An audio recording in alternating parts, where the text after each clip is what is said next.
Kafungo wa mi Jehova nekyo nabulwayo. Kidilo kya mi kya baya nendalo yabia nendalo yabia. The Lord is my shepherd, I shall not want. Welcome to God Imprint, friends, where our mission is to teach, inspire, encourage women and families around the world to seek God and pray. My name is Joy Kitanga Dabo. I'm the founder of God Imprint, and I'm a mom, a wife, a respiratory therapist, a sister, auntie, and friend. To you, I would love to be your friend. Today, I want to share a special story with you, a special preview or a special experience, I can call it experience, that I intended to do in May. However, circumstances did not permit. I fell sick. And today I decided to review it and to do it as slowly as I regain my strength, and also because this person that I want to give tribute to today is the one person that have impacted my life in so many ways, but yet has been left in the corner of my life because of the reason that I'm going to give you in my story today.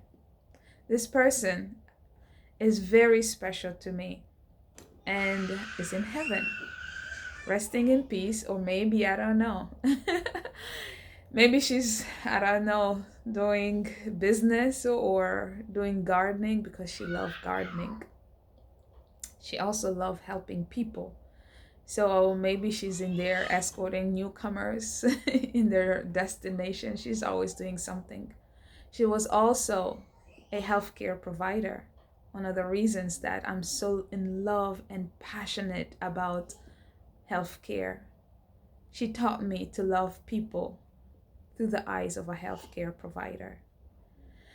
So today, I want to talk about my mom. A very strong woman, a dynamic woman, full of faith, full of zeal. I can even say almost unstoppable. So let me just prepare you this. If tears come out, just bear with me. We're going to do this and we're going to get through this because this is for you, Mom. I want to recognize you today and I want to give you tribute. So, Peter Buffett says this: it didn't matter our house was big. It mattered that it had love in it. My mom was a person who held our house together. That when she passed, all of us frantically panicking, running around, like if you can imagine like a cartoon of little ants running around when there was fire or when there's trouble. That was us when my mom passed.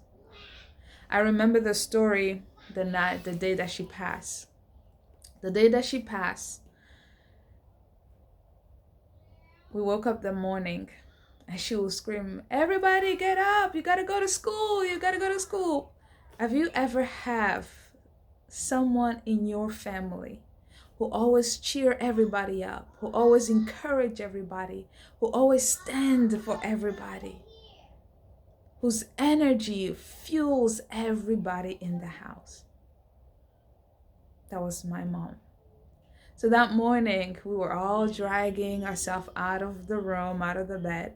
And she said this: you guys need to get used to waking up early by yourself because one day I'll never be here to wake you up.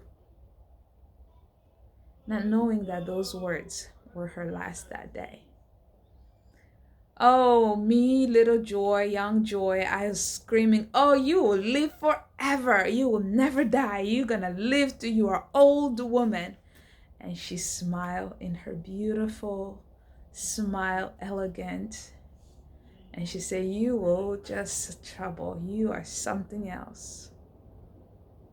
Then we went to school that day with this promise that she made. Today I'll make the best fish for you guys. Fish stew.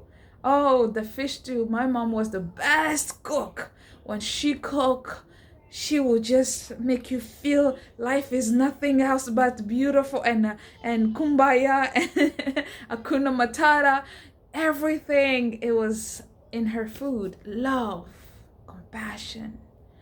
When you taste her food, you taste love. When you taste her food, you taste, if you need forgiveness, I can also say you will forgive when you taste her food. So we went to school with that in mind, that when we come home, we're going to find stew. It's going to be so beautiful. Then we come back from school that day. It was dry. It was weird as we entered through the gate, because our house was in a compound. As we entered the gate, there was this silence in the compound. A silence that you can almost feel that something is wrong. Have you ever had those moments where you just feel not just cold feet, but a heart in your mind, your hands, that it take your appetite away?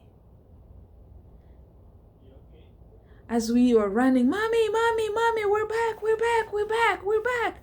We entered the house. It was quiet. Only my cousin was in the house. I said, where's everybody? Oh, they step out. Since they step out, they haven't come back. What do you mean they haven't come back? It's 2 p.m. What are we going to eat today? Where's the food? The house... Does anybody cook? Like, didn't anybody know we went to school? We're hungry. Well, there's just a little bit of the leftover from yesterday we're gonna eat. That's not what mommy said. Mommy said that we're going to have fresh fish stew today. Where is it? Well, she's not here, Joy. And then the next thing we know, it's 5 p.m. and still no sound. And then the 8 p.m. hour. The hour that I wish I could go back and redo everything.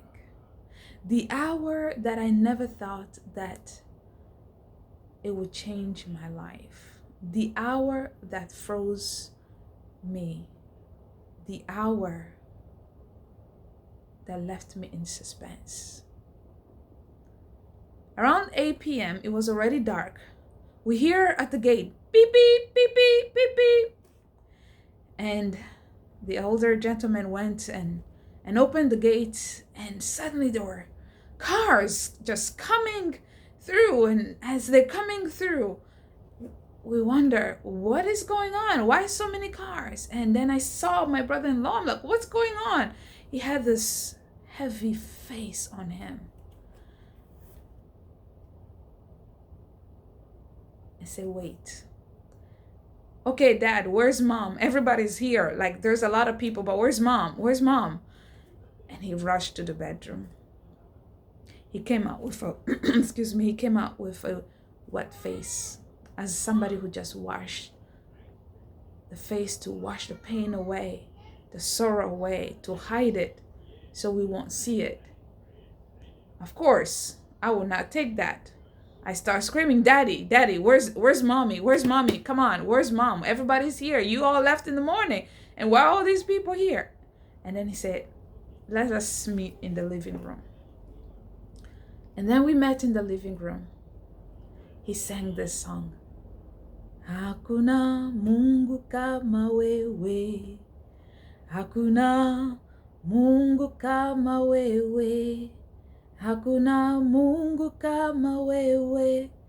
Ewe Mungu wetu. Twasema asante. Twasema Asante, twasema asante, ewe Mungu wetu. And then tears fell down. There was a quiet that we knew something had gone wrong that day. I did not have a chance to hear the whole full sentence, but I heard the beginning. Mom is no more. Oh, tears. I don't know if I scream. I don't know if I pass out. I don't know what I did. Have you ever been in a position where the last word or the word that you remember echo in you for a long period of time? There's some words that you will love to hear, but there's just some more words that nobody's ever ready to hear. And that was my words. Mom is no more. So as I share this story with you today, and I began earlier to say that today I want to pay tribute to my mom. So I want to remember not just that story. I don't want to leave you with that story, but I want to remember the things that I learned from her. I learned first that fear can be conquered. My mom was a woman that did not let fear stop her. My dad used to say that she was such a dynamic woman that one time they were in the farm and there in the farm, imagine so dry, the sun, the peak high sun of the Democratic Republic of Congo, tropical. This is humidity. This is hot sun, 12 noon. They are in the farm. And then my dad here,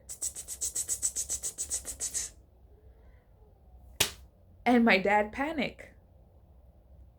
Hit my mom, he starts actually screaming. He's like calling his wife, saying there is a snake in this area here.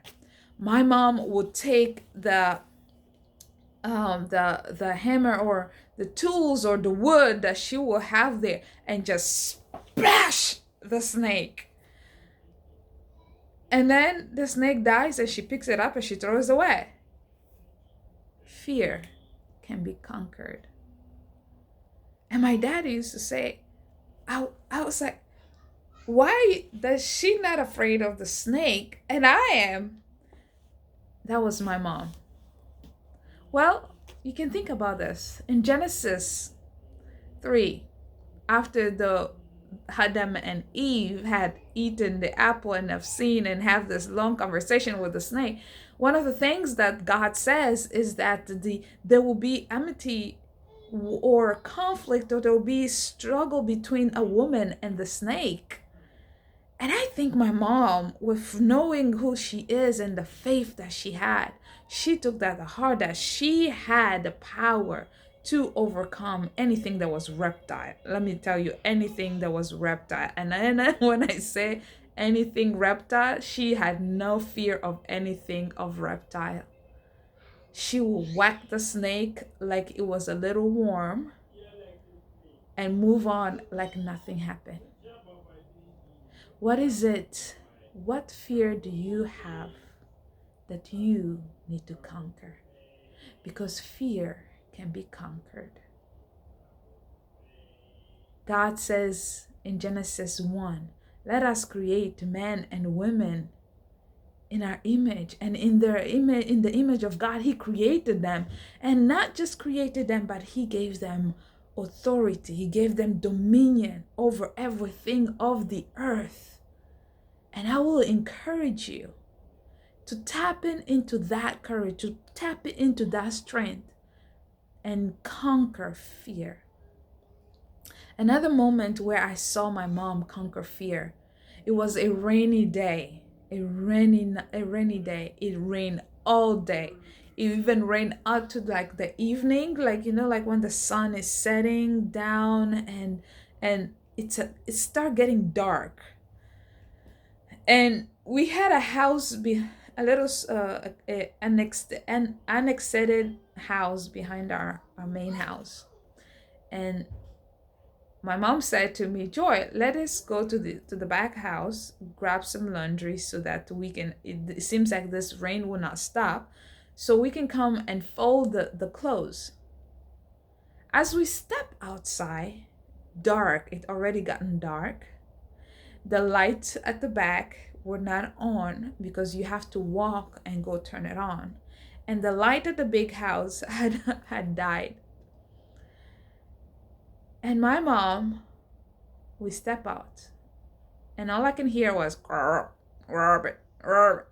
I don't do reptiles, okay? I don't do reptiles. And my mom say, "Oh, come on, let's go."